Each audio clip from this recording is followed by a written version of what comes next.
ang tungkol sa presensya ng Panginoon na minsan ay ating maririnig sa pamamagitan ng mga tunog o boses ng kalikasan. Halimbawa na lang po dito po sa bidyong ito. At ayon po dito sa awit, mga awit 29 na kabanata, verse 3, ang tinig ng Panginoong Diyos na makapangyarihan ay dumadagundong na parang kulog sa ibabaw ng malalakas na alon ng karagatan. 4.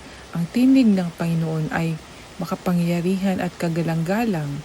5. Ang tinig ng Panginoon ay makakabali at makakapagpira-piraso ng pinakamatibay na mga puno ng sedro sa Libanon.